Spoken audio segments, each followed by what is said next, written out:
Bien, jóvenes, vamos a comenzar con la clase de programación básica semana número 11. La solución del examen ya lo revisamos. Vamos a ver ahora lo que son arreglos. Primeramente vamos a ver lo que son arreglos unidimensionales. Vamos a ver conceptos de esos tipos de arreglos. Vamos a ver cómo se declaran e inicializan los arreglos unidimensionales y diversos tipos de atributos que tienen. Posteriormente se realizarán ciertos ejercicios y posteriormente les voy a consultar sobre la revisión de la entrega del proyecto. Bien. Introducción al uso de arreglos. Si deseamos almacenar 5 edades diferentes, con lo visto en clase hasta este momento, podríamos utilizar algo semejante a esto. Dice edad 1, 27, edad 2, 18, edad 3, 23, edad 4, 20, edad 5, 17. Pero ¿qué pasa si deseamos almacenar 100 datos o 10.000 datos con relación a esas edades? Sería prácticamente imposible, porque cuando está uno llegando a 10.000 datos, uno dice, bueno, son 100.000 o 1.000.000. Los sistemas deberían estar en capacidad de poder llenar todo ese tipo de información y cumplir esos elementos. Crear y utilizar obviamente un programa así sería un proceso demasiado lento y prácticamente imposible. Bien, la solución de ello es poder utilizar estructuras denominadas arreglos. Con el objeto de ilustrar este concepto presentamos un problema con dos posibles soluciones utilizando tipos simples de datos. Tipos simples de datos es lo que hemos estado utilizando nosotros normalmente en el curso. Se observará lo complejo que resulta un algoritmo de soluciones para ciertos problemas si no utilizamos tipos estructurados de datos. Cuando utilizamos tipos estructurados de datos estamos utilizando arreglos.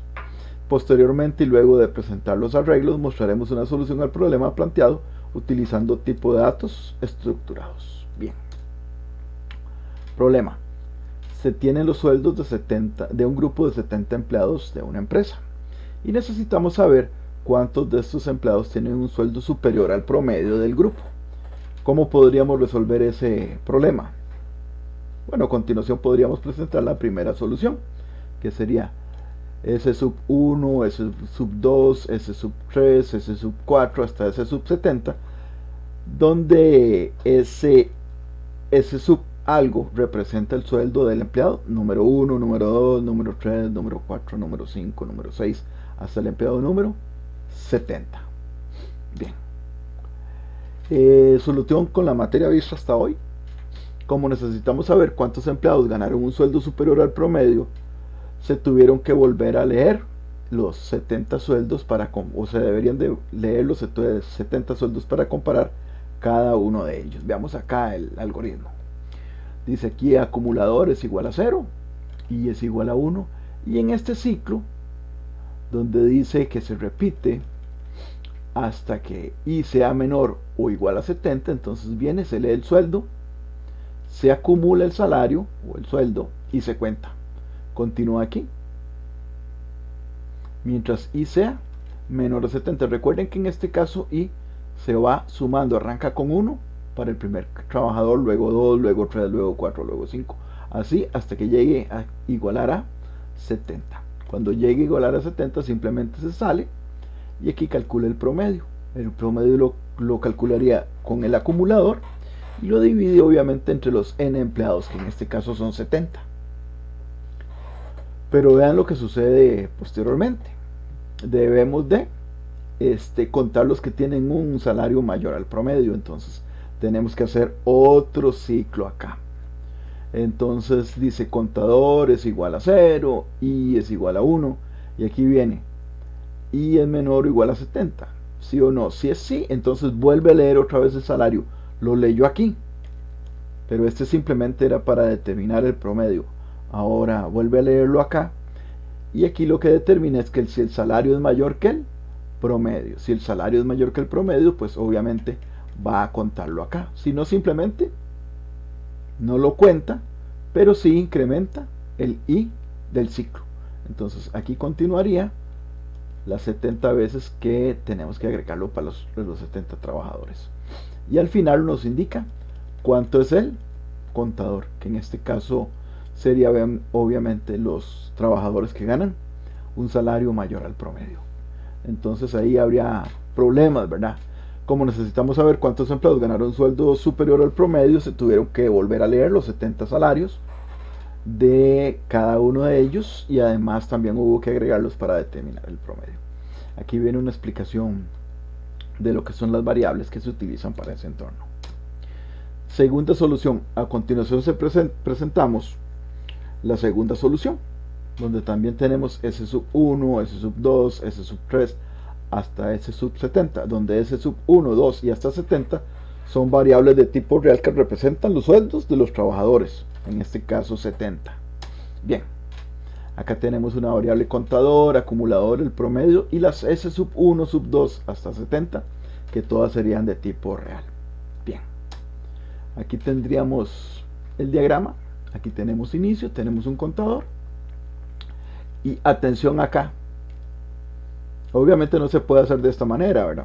Pero tendríamos leer la variable del salario 1, luego leer la variable del salario 2, luego la variable del salario 3, luego la variable del salario 4, la 5, la 6, la 7, la 8, la 9, y así hasta la 70. Imagínense si en lugar de 70 trabajadores fueran 500. Tendríamos que tener 500 variables ahí. Bien, aquí entonces tendríamos todos los 70 salarios o los n cantidad de salarios que serían para cada uno.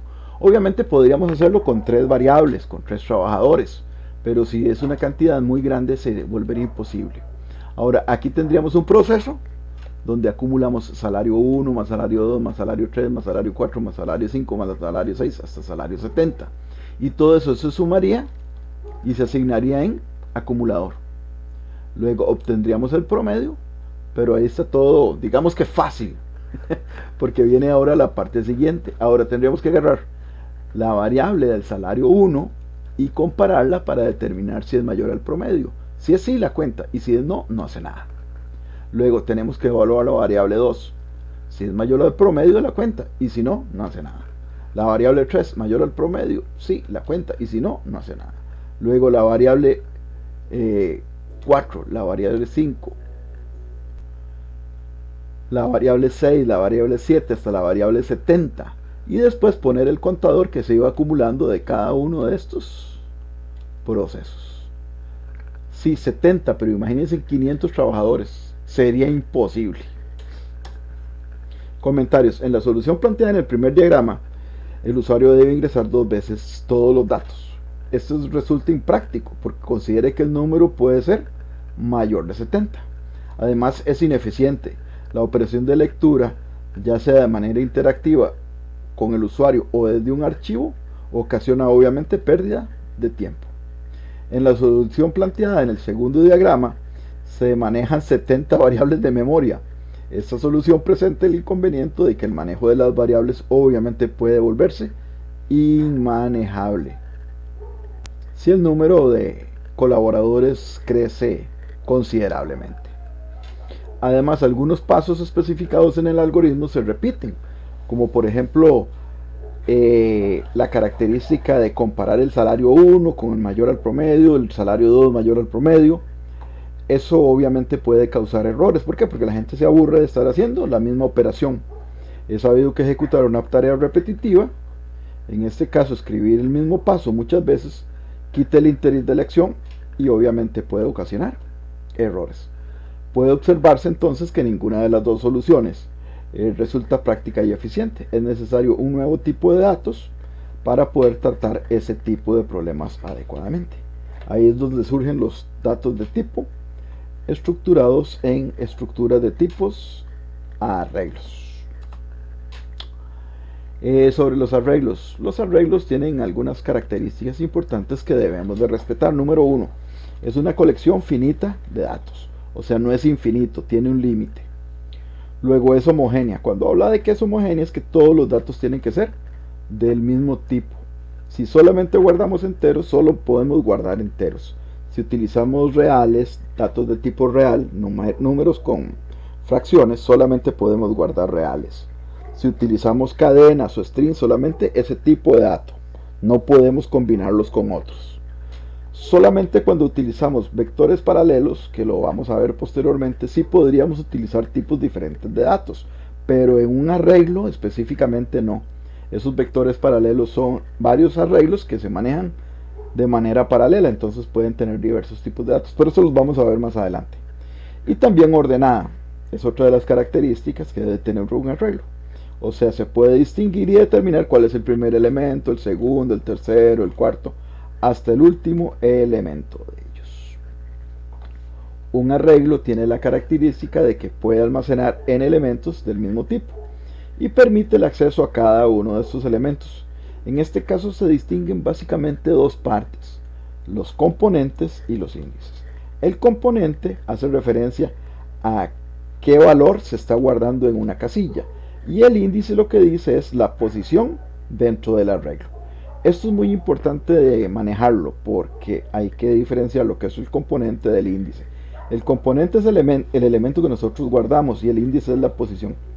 Imaginémonos por un momento que es como que nosotros le mandemos a decir a un como que le digamos a un ebanista que nos haga un mueble para una cocina. Entonces, ¿qué vamos a guardar en ese mueble de esa cocina? El mueble de la cocina va a tener varios apartados. En cada uno de esos apartados podemos poner cosas, platos, cucharas o cosas por el estilo, pero solamente de un tipo. No podemos mezclar cosas. Entonces esa es la condición que nos da el ebanista. Ahora, el índice serían los apartados del mueble. Tenemos una gaveta o un apartado para 1, para 2, para 3, para 4. Esas serían las posiciones de los índices y los componentes serían lo que guardamos ahí. En este caso se ve un detalle de un arreglo. Aquí en este arranca desde la posición 0, 1, 2, 3, 4, 5. Dependiendo del tipo de lenguaje que utilicemos, los arreglos pueden arrancar desde la posición 1 o desde la posición 0. En Raptor arrancan desde la posición 0. Hay algunos otros lenguajes como Pascal que también arrancan, en Raptor arranca de la posición 1. En Pascal arrancan de posición 1. En C y en los derivados normalmente arrancan en posiciones 0. Entonces esta es la posición 0 con 725, posición 1 con 828 y así cada una de esas posiciones. El arreglo en este caso se llamaría salario. Posición 0, posición 1, posición 2. Es un mueble que se llama salario y cada uno de esos es los elementos donde podemos guardarlos. Voy a quedar de momento acá porque ya llevamos casi 13 minutos de grabación y solo puedo tener 15. Ahorita continuamos.